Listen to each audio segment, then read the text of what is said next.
Good afternoon, friends. Let's begin our engagement. The floor is open for questions. We go start from here then. Huma.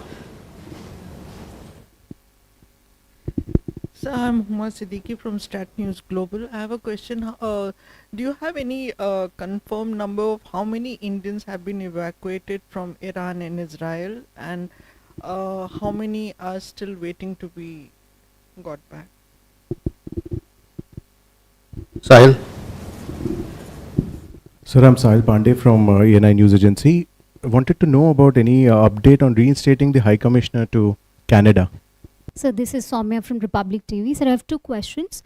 One on the SCO summit. How do you view China diluting the focus on terrorism, and how is India going to ensure that they are going to make sure that their concerns are being considered under China's chairmanship? And second question on the guidelines that has been issued by the US Embassy with regards to visa applicants, as in their social media handles will be they will be kept in check. So is India going to do something of the same sorts, or is it required that we bring in something similar to that or reciprocal to visa applicants here in India?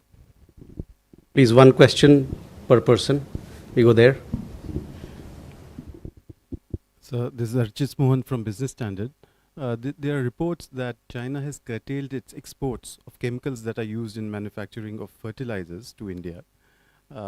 If you could share with us, have there been any negotiations with the Chinese side, and if there's any follow-up on negotiations on rare earth elements from that we import from China? Okay. Akhilesh. Sir, मैं अखिलेश सुमन हूँ दूरदर्शन से। Israel और Iran के बीच में युद्ध विराम हो चुका है, तो ऑपरेशन सिंधु क्या ख़त्म हो गया है वो या कंटिन्यू करेगा, और कितने लोग आ चुके हैं ऑपरेशन सिंधु के तहत, और उसमें कितने भारतीय हैं, कितने विदेशी नागरिक? ठीक, तो मतलब आपका सवाल और हुमा का सवाल बराबर है, तो I will take both the questions together. So Huba, first your question on Indians who've been evacuated, other people who've been evacuated from both Israel and Iran. So see, we launched Operation Sindhu on 18th of June.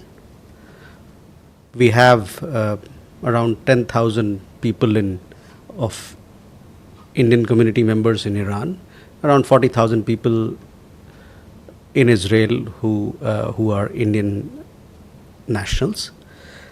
From Iran, we have so far evacuated 3,426 Indian nationals, 11 OCI card holders, 9 Nepalese nationals, and some Sri Lankan nationals as well. I'll give you the exact figure, plus one Iranian national who happens to be a spouse of an Indian national. In all, we mounted 14 flights to bring back Indian nationals from Iran. These flights, they flew from Mashhad, as also from Yerevan in Armenia and Ashgabat in Turkmenistan. I understand that one more flight is to come from, or is on its way from Armenia, and it will land later this evening. With that, we would have completed all the people who wish to be evacuated from Iran, and they would be back home.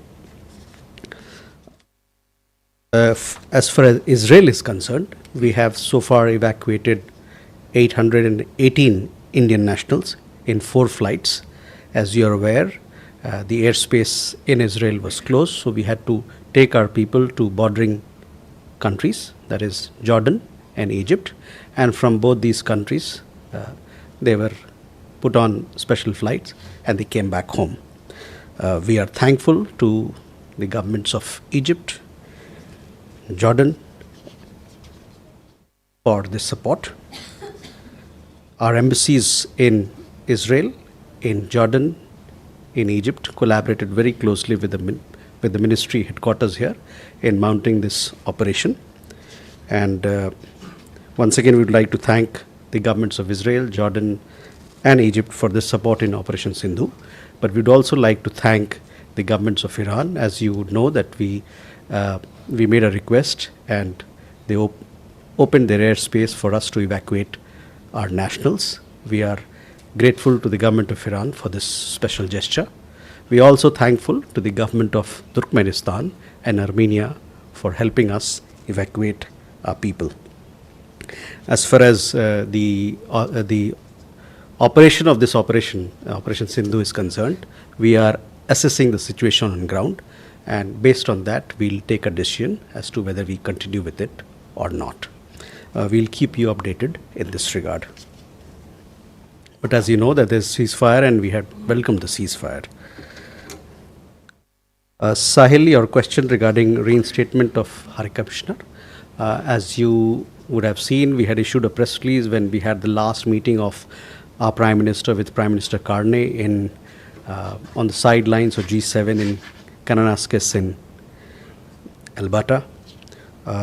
Both leaders then had reaffirmed the importance of India-Canada ties based on shared democratic values, respect for the rule of law, and commitment to upholding the principles of sovereignty and territorial integrity. Both sides agreed to take calibrated and constructive steps to restore stability in the relationship, beginning with the early return of High Commissioners to each other's capitals. So that was what was agreed between the Prime Ministers. Both sides are now working on this particular matter. Soumya, on a question regarding SCO,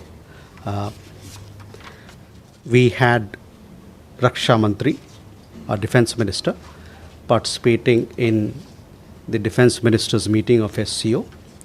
This meeting happened over 2 days, that is yesterday and today.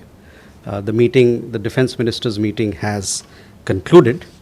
I understand that they could not adopt a joint statement. I also understand that certain member countries could not reach consensus on certain issues, and hence the document could not be finalized. On our side, India wanted concerns on terrorism reflected in the document, which was not acceptable to one particular country, and therefore the statement was not adopted. But we had participation of our Raksha Mantri. We issued a press release. The press release is very instructive in how we look at the threat of terrorism. Raksha Mantri, in his articulation and in his address, called upon the SCO member countries to come together, unite to fight terrorism in all its forms and manifestations. We had a press release which was issued a little earlier today, so I would refer you to look at that. He also reiterated the need to uphold the perpetrators, organizers, financiers, sponsors of reprehensible acts of terrorism, including cross-border terrorism. They to be held accountable and bring them to justice. He also urged all SCO members. He said that we must, in lockstep in our endeavor, we must all be in lockstep in our endeavor in strengthening stability and security in our neighborhood. So I would urge you to look at the statement of our Raksha Mantri. That would give you a sense of our approach to SCO on security. देखिए, रक्षा मंत्री SCO की जो रक्षा मंत्रियों की बैठक हुई उसमें उन्होंने भाग लिया. ये बैठक 25 और 26 तारीख को हुआ, यानी कि कल और आज. अभी जो डिफेंस मिनिस्टर रक्षा मंत्रियों की मीटिंग थी वो ख़त्म हो चुकी है और अन्य चीज़ चल रहे हैं. उसके साइडलाइन में लोगों का मिलना जुलना चल रहा है. जहाँ तक जॉइंट स्टेटमेंट की बात थी उस पर मैंने ये कहा कि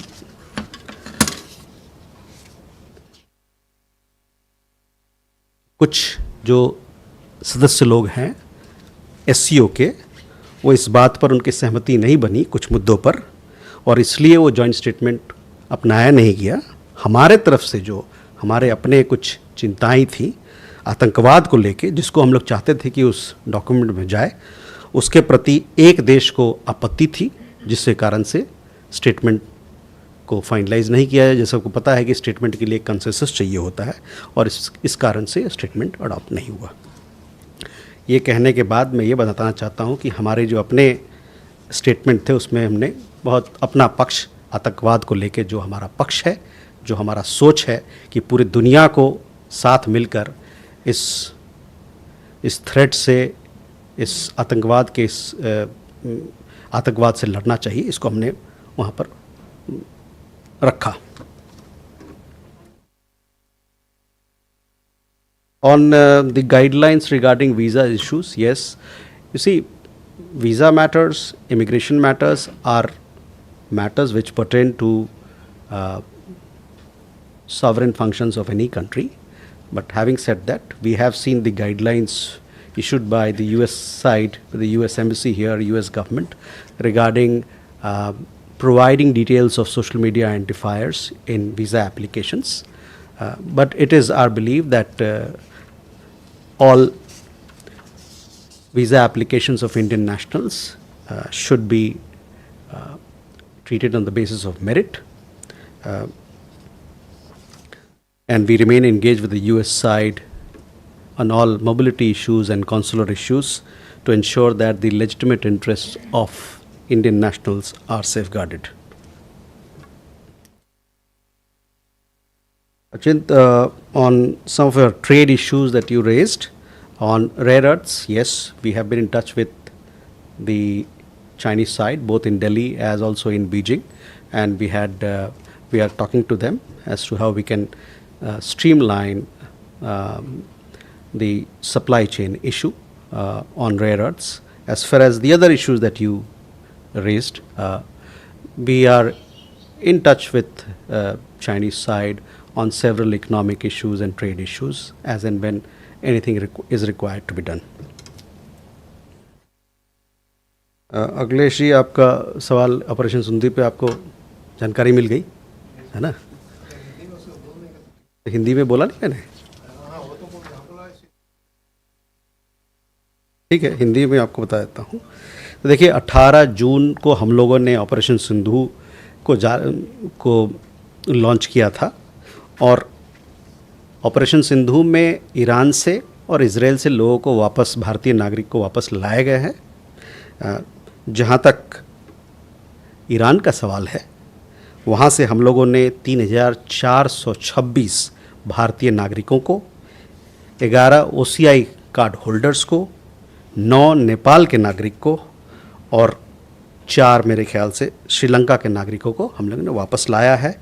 और साथ ही साथ एक ईरानियन महिला जो एक भारतीय नागरिक से ब्याही है, उनको भी वापस लाया है। और ईरान से इतने लोग लाने के लिए हम लोग ने अब तक 15 स्पेशल फ्लाइट को लगाया था इस काम में, और एक जहाज़ आर्मीनिया से आ रही है, वो शाम तक पहुंचेगी। उसमें भी कुछ भारतीय नागरिक वापस आ रहे हैं, ईरान में रहने वाले थे।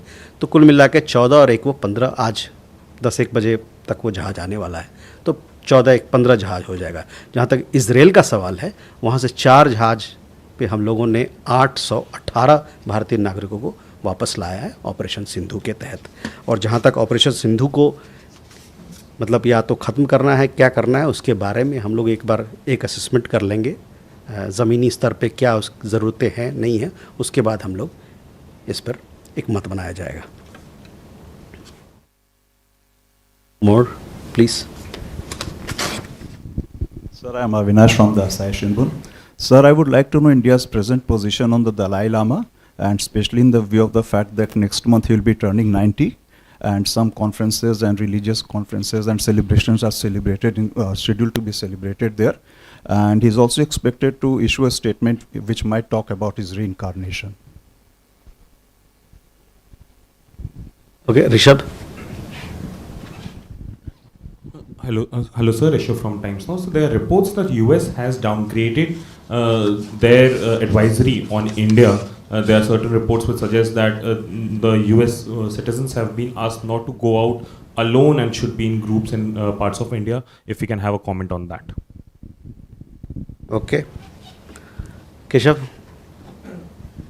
Sir, the Keshav Padmanabhan from the print.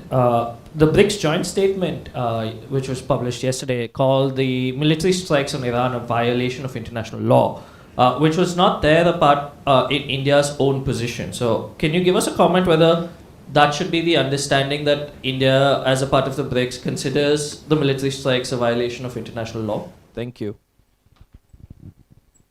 Nirmala. Nirmala from the Straits Times. I wanted to ask you, the India-ASEAN FTA review has run into trouble. Since economic cooperation with ASEAN is a major part of the relationship, does this impact ties in any way?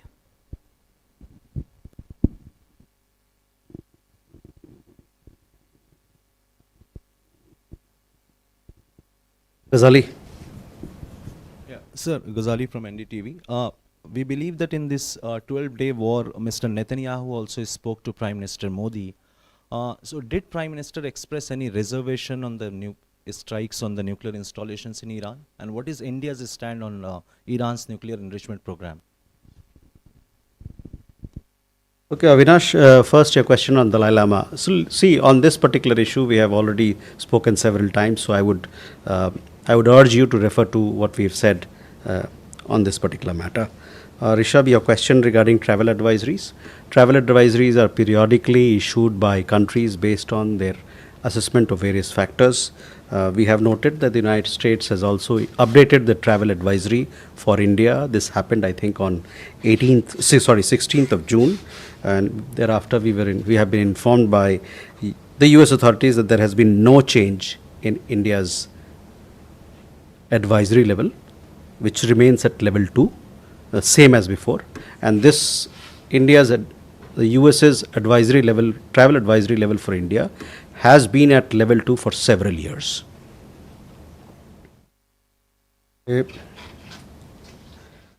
Keshav, on BRICS joint statement, yes, we are part of BRICS, so I have seen the joint statement that was issued where the member countries have expressed their grave concern. I would also urge you to look at the statements that we have issued on Israel-Iran issue, where we have accepted our deep concern on the escalation, and we've called for dialogue and diplomacy to be taken, the route of dialogue and diplomacy to be taken for de-escalation and for bringing regional stability and peace.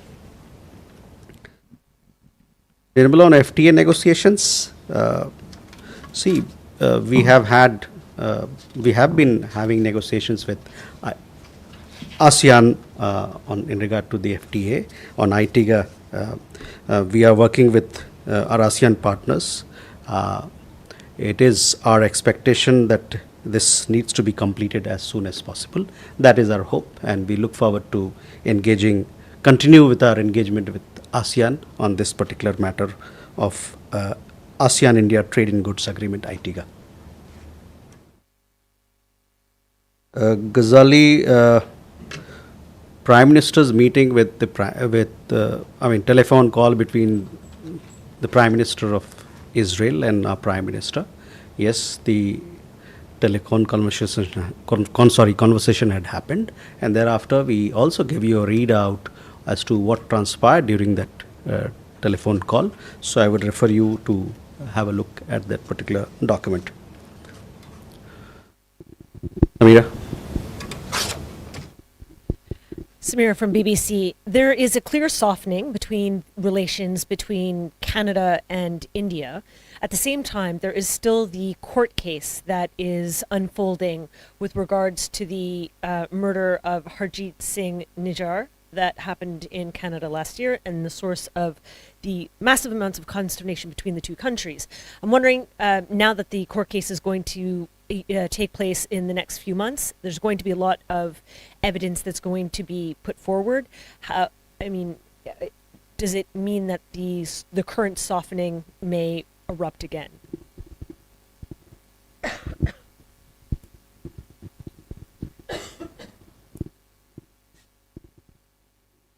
Okay. Shruti. Sir, thank you. And since this is a briefing taking place after some time, if you give us 2 questions, I'll be very happy. One, Once we have seen President Trump allowing China to, or easing the curbs on picking up oil from Iran. Is India also looking for something similar? Two, we have seen Pakistan's Field Marshal being invited to the White House. Does India have a concern on this, and does this affect India-US relationship? Okay. Gautam.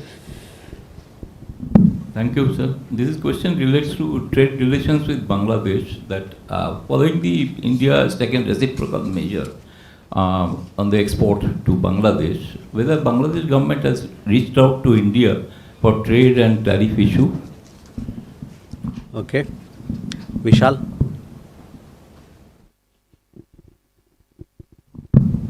Sir मैं विशाल हूँ ABP news से। मेरा सवाल प्रधानमंत्री के आने वाले विदेश दौरों को लेकर है। किन किन देशों का दौरा करने वाले हैं, खासतौर पर ब्राज़ील में ब्रिक्स को लेकर क्या उसके अलग से रूस के साथ में कोई द्विपक्षीय वार्ता होगी या अन्य देशों के साथ में? Hello. So the Bangladesh Foreign Ministry has held a trilateral meeting with the Chinese and the Pakistani foreign ministries. It's an inaugural trilateral. Do you have a comment on that? Because they have said they share common approach on many, multiple issues. Okay.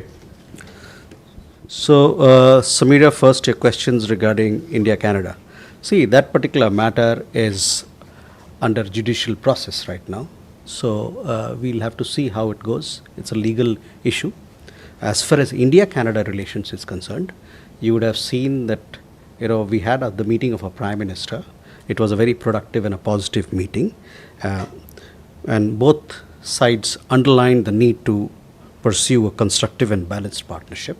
So we are looking forward to strengthening our partnership with Canada in several respects, in the economic side, trade side, energy side, on mobility side, student exchange. We have a lot of business to do with Canada, and we look forward to it.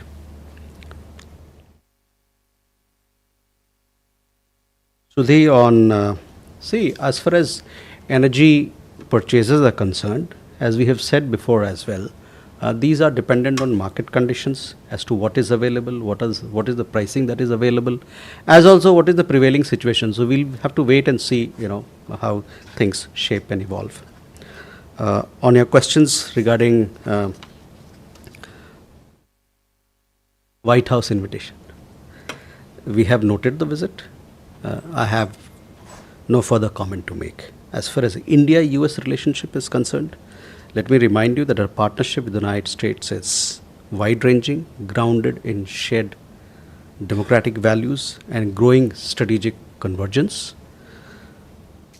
The comprehensive global strategic partnership between India and the United States continues to receive high-level attention and is manifested in sustained dialogue and cooperation across sectors, from trade to critical technology to energy, defense, and several other fields. We remain confident in the trajectory of this most consequential partnership of the 21st century.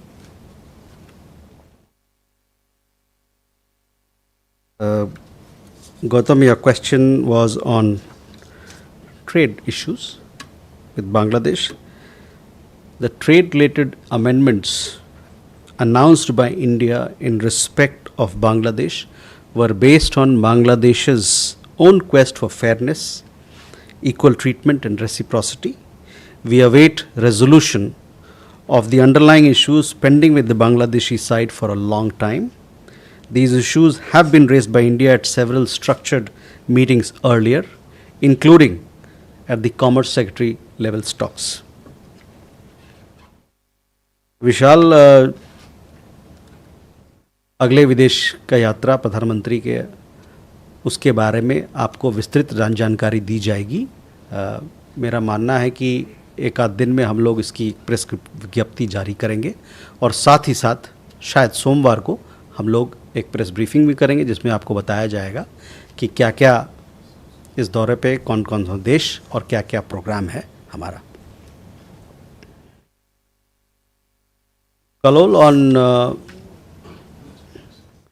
the trilateral meeting that you referred to, see, we maintain a constant watch on the developments in our neighborhood that have a bearing on our interests and our security. Our relations with individual countries, while they stand on their own footing, take into account the evolving context as well. Agni? Sir, this is Agni from ABP. It's been reported that India is trying hard to renew the Ganges Water Treaty with Bangladesh since it's going to be expired into 2026. Can you throw some light on this, sir? Okay. Here?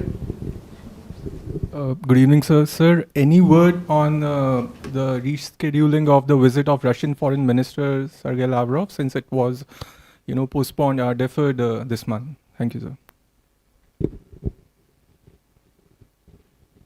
Ajay?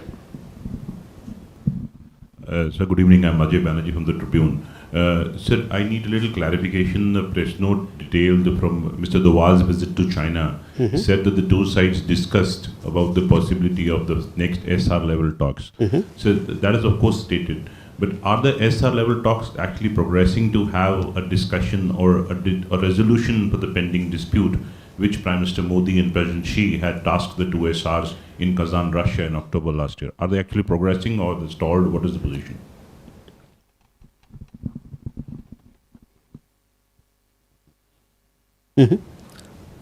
Please.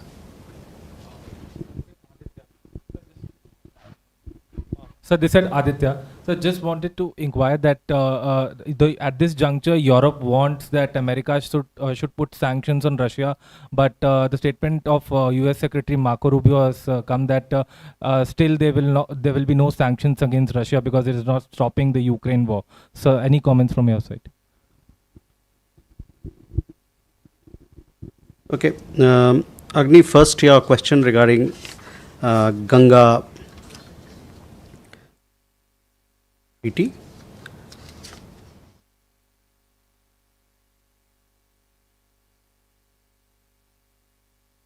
See, both India and Bangladesh, we share 54 rivers, which also includes the Ganga, to discuss all relevant issues that form part of this cooperation. The two countries have a bilateral mechanism in place, which is the Joint Rivers Commission. We also have consultations of concerned state governments, representatives in our own internal consultations on such issues, and to frame our approach. We are prepared to engage with Bangladesh on all matters in an environment that is conducive for mutually beneficial dialogue. Area, I don't have any update on the visit of the Foreign Minister of Russia. As and when we have an update for you, we'll share with you. Ajay, on regarding SR talks, see, as and when we have SR level talks, we have kept you updated of the progress of the developments that have happened. I understand that the next SR level talks have to happen in India, for which we had issued, when the National Security Advisor met with the Foreign Minister of China. After that, there was a press release that was issued where we conveyed to you that the 24th round of special representative talks will be held in India at a mutually convenient date. So we'll keep you informed of the progress that is made in that account. Aditya, regarding sanctions, etc., on that you referred to, I have at this point in time, I don't have any comment to make. With that, okay, Gautam Da. Huma, you also have a question? Thank you, Gautam Lahiri. There are reports that one Durga temple has been vandalized on the demand of the extremist elements of the Bangladesh, and the local administration had to demolish that. What do you have to say about it? Okay. Uma?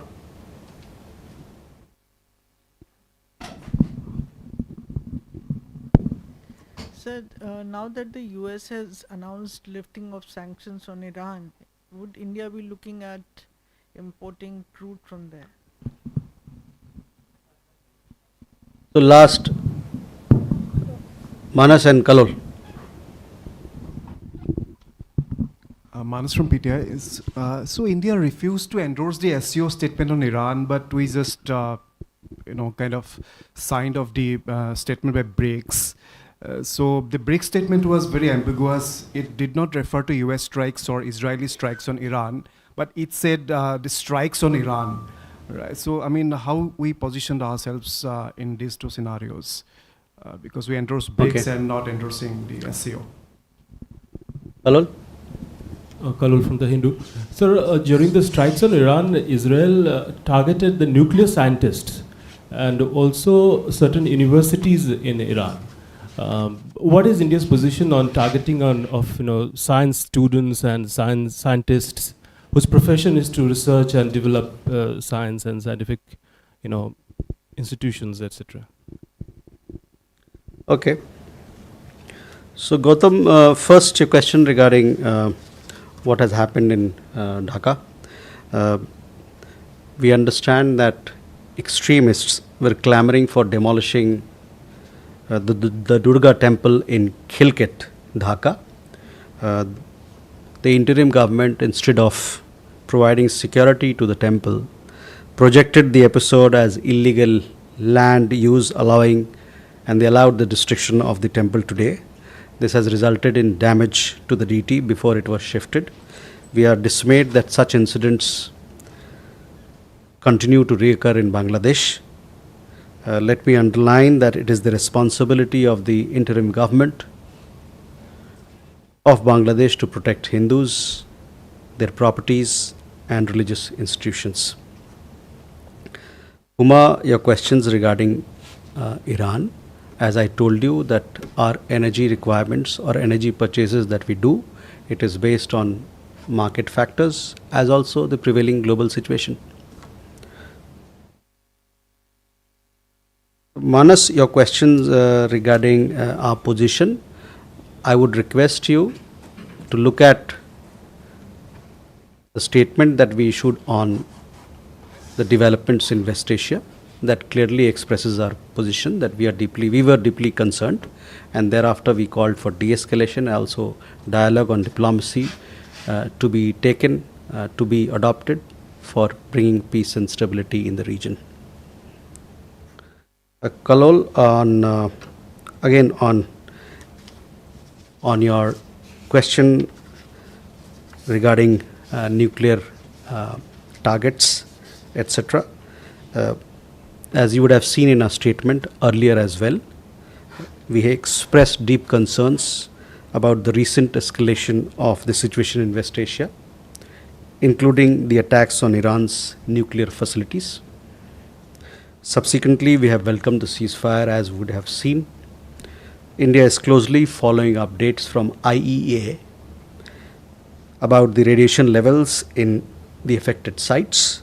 We have noted that so far, IAEA has reported that the targeted facilities either confirmed no nuclear material or small quantities of natural or low enriched uranium, and that radioactive contamination has been limited to the buildings affected by the strikes. We urge return to the path of dialogue and diplomacy for an early restoration of regional peace, security and stability. So with that, ladies and gentlemen, thank you very much for your participation and for all your questions. Thank you.